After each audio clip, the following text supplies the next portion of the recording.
Welcome to this beginner Unity tutorial where I'll show you how to make this cool but simple game. This video is split up into 4 parts, so if you don't have time to watch it all in one go, you can just go through one part at a time. In part 1 we'll create simple player movement and a simple level. In part 2 we will add a UI score system. Then in part 3 we will add better camera movement using a powerful tool called Cinemachine. And in part 4 we will make the game look good with fog and other elements. So let's get started with this video. So right now all I've done is opened up the Unity hub right here, and you can see I have a bunch of projects, but we'll just click on new project, and then we need to choose our editor version. Make sure you're using at least 6000. So I'll choose this one, and then I'll choose Universal 3D, so this one right here, which we will be using so that we can add stuff like fog and other elements like that. Then I'll scroll down and we'll need to give our project a name, and I'll just call it Beginner Project. You can call it whatever you want. Then I'll disable Connect to Unity Cloud, and then I'll hit Create Project. If you've never made a game before, it will take a while to open this, so just be patient. Now after a while our project is open, and what we'll start off by doing is selecting these 3 and dragging them into settings, so it's all clean. Then we'll open up the scenes folder right here, and we have this one called Sample Scene, which is the one we're in right now, as you can see up here. I'll rename that to Game Scene, like that, and it now changed name to Game Scene up here. Then I'll go back to Assets, and we need to set up one thing before we actually start making the game. So go to Edit, go to Project Settings, then I'll choose Player right here, and open up this one called Other Settings right here, and scroll all the way down till you see Configuration right here.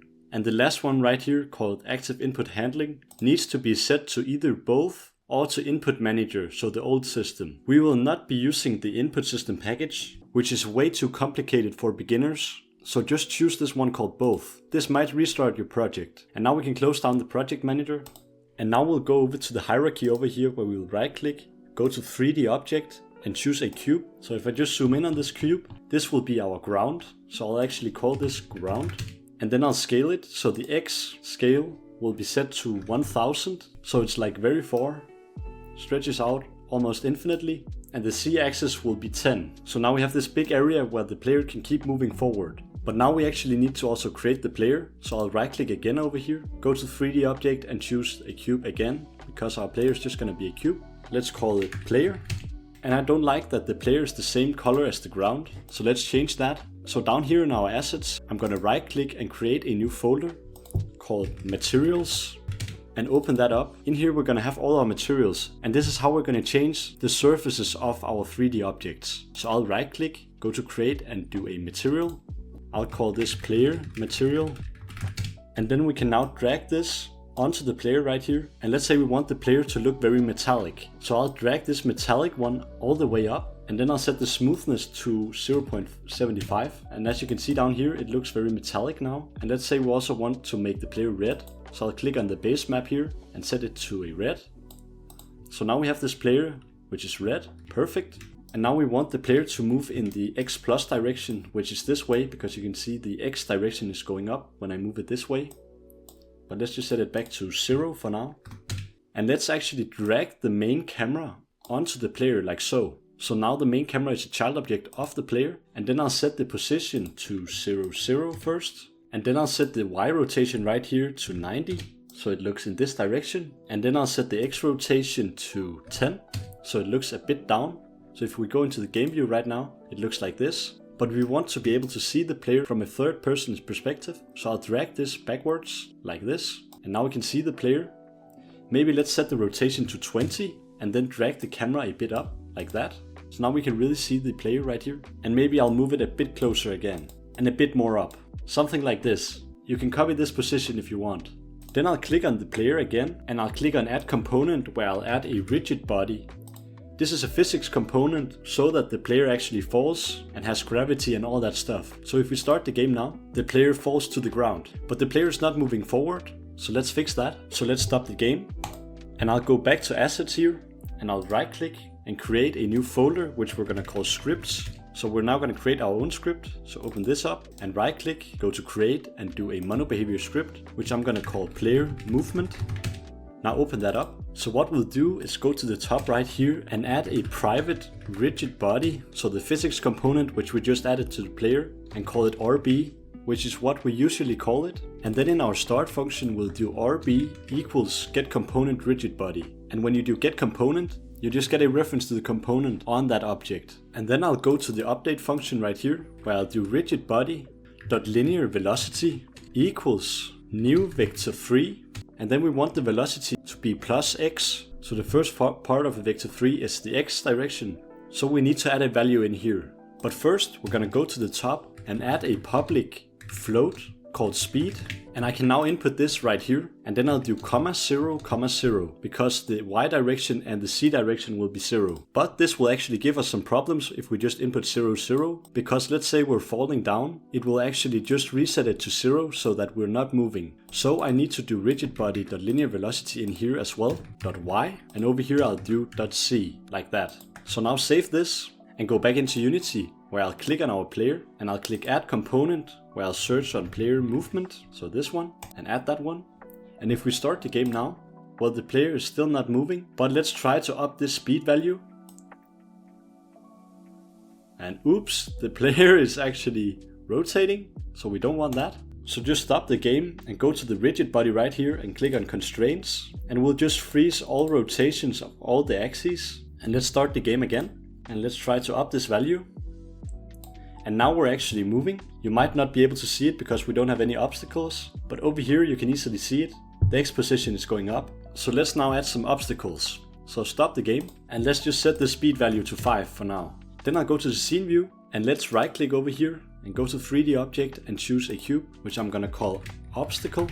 And let's also add a material to this so it doesn't look the same as the ground. So go to assets, materials, and we'll right click in here, go to create and do material. I'm gonna call it obstacle matte, and let's just make this very smooth and then set the base map right here to a gray, something like this. You can copy these values if you want, by the way, and then I'll drag this onto here, and this is now our obstacle. But for our player to know that it's an obstacle, we need to add a tag up here. So we'll click right here and click add tag and click on the plus icon, and now I'll write obstacle.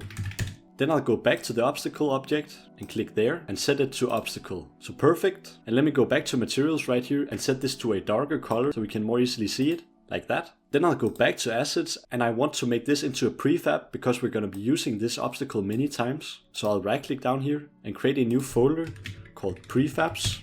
Open that up and I'll now drag this obstacle down here. So you can see it now turns blue, and that means that it is a prefab. So let's now click on this one and just put it down until it touches the ground, like that. And let's set the Z scale to 3, over here maybe.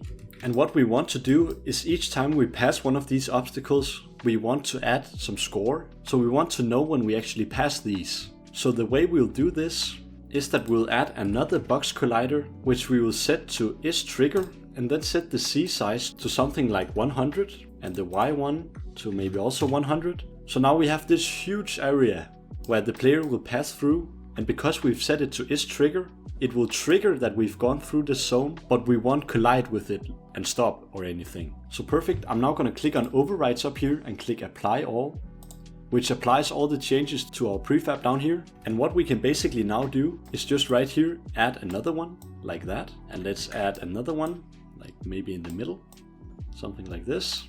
And let's now try to play the game.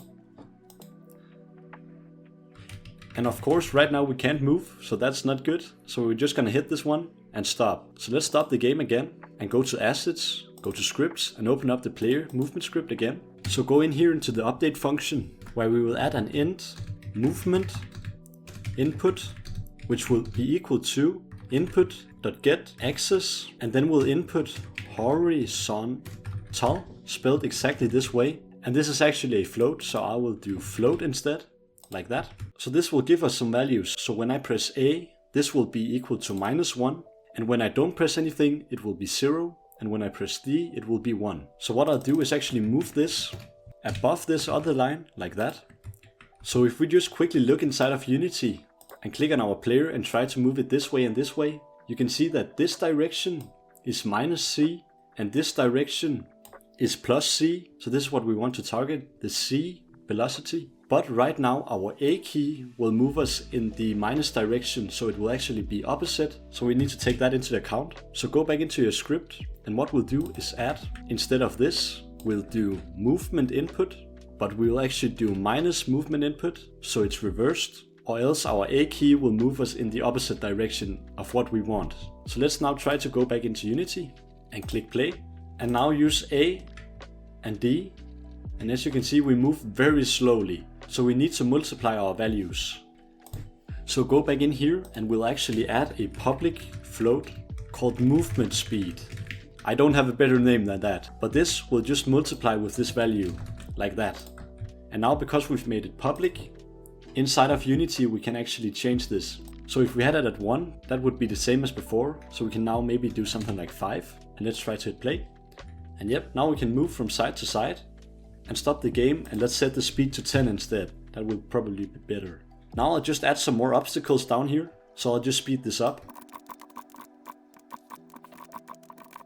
So now we have a lot more level, as you can see, but now we want to add the score system, so when we pass by, we add a score. So I'll just do that inside the player movement script, but I should probably just have called this for player instead, because it's gonna handle other stuff as well. So that will probably be better practice. But what I'll do is add a public int called score, and then I'll go down here where I'll add an on trigger enter, which is when we go through these zones we created earlier, and then I'll check if other, which is the zone we're going through, .gameObject.tag equals obstacle, which is what we called our tag. And remember to spell this the exact way, so with the capital letter O and all of that. Well, then we will do score plus plus, which means we add 1 to the score. So if we now go back into Unity and hit play and click on our player, you can see that the score goes up down here when I pass these obstacles. But let's say we want to display this up here with UI. Let's do that. First, let's bunch all of these together under the ground right here, so it's not as messy. So I'll just close this down, and that looks way better. And then I'll right click, go to UI and choose a canvas. So a canvas is basically the way you create UI, and it automatically also creates an event system, but don't worry about that, just leave it. Then I'll double click on our canvas and click on 2D, and then click right here and enable dynamic clipping, so now we can actually see the canvas. Then I'll scroll a bit in, and then I'll right click on our canvas and go to UI and choose a text mesh pro. And now you'll get this TMP importer, so just click on import TMP essentials and then close it down. So right now you can see it says new text and it doesn't look very good. So I'll set the font style to bold, and then I'll set it to 0 in the beginning, and let's align it to the center. And if we now click on game, you can see the 0, and I'll set the font size to a much larger value, like 56, like this. And I'll now go to the top and click right here on the anchor. Then I'll hold shift and click here. This anchors this UI to the top. So if I set this to 0, it would go all the way to the top. But I'll set this value to -10, so it's a bit under the top. And you do this with the anchors because people have different screen sizes. Then I'll also rename this to score text. And now we can head inside of the player movement script, where I'll add a public text mesh pro GUI called score text. And as you can see, this automatically added this library up here called using TM Pro. So add that if it didn't add it automatically. And then down here I'll write score text equals score.toString, because score is an integer and a text is a string, so we need to convert it into a string. Now head back into Unity and click on our player, where we need to actually set the score text so it knows which text we're talking about. So I'll just drag the score text onto here, and we can now hit play. And as you can see, the score now updates when we pass by each of these objects. So let's stop the game, and we now want to add some better camera movement. So we will be using something called Cinemachine for this. So what I'll do is go to Window and go to the Package Manager. Here I'll go to Unity Registry, so the first one up here, and search on Cine. That should be enough. Yes, we have this one called Cinemachine, and let's hit install. Perfect, it now says remove. So let's just close down the Package Manager. And what we'll do is right click and scroll all the way down to Cinemachine and choose a Cinemachine camera. So now it ruins everything, as you can see right now. So we will drag the player onto the tracking target right here.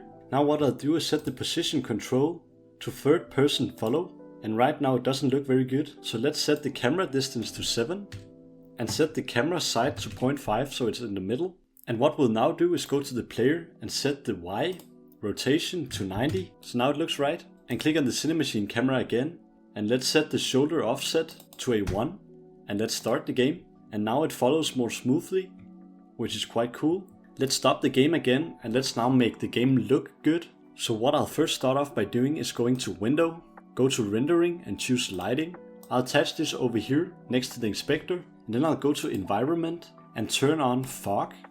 Then I'll set it to Linear and set the end to 50, so now we cannot see as far. And I'm gonna make this a bright blue, so I'm gonna go over here and choose blue like that. And now we can really not see that far. Then I'll also right click and copy the color.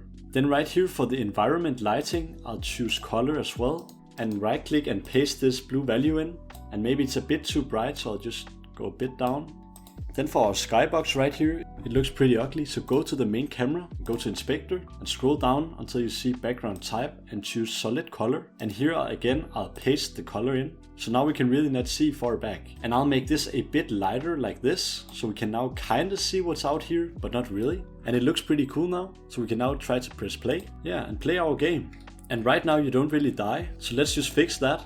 So open up the player script once again, and we'll simply add an on collision enter this time, where we're again gonna do if collision instead of other.gameObject.tag equals obstacle. So we've hit the obstacle, because this time it's a collision and not a trigger. Then we can do Unity engine.scene management.scene manager.load scene, and we can do all of this again .get active scene, so the scene we're in right now. And we can also do .name. So this is quite long, but it basically just reloads our scene. So when we hit the obstacle, we load the scene again. But if we fell down right now, we would not reload our scene. So let's just also fix that. So I'll click on scene, then I'll click on our ground right here, and I'll just Ctrl C, Ctrl V, so I've copied it, and then I'll delete all of the obstacles inside.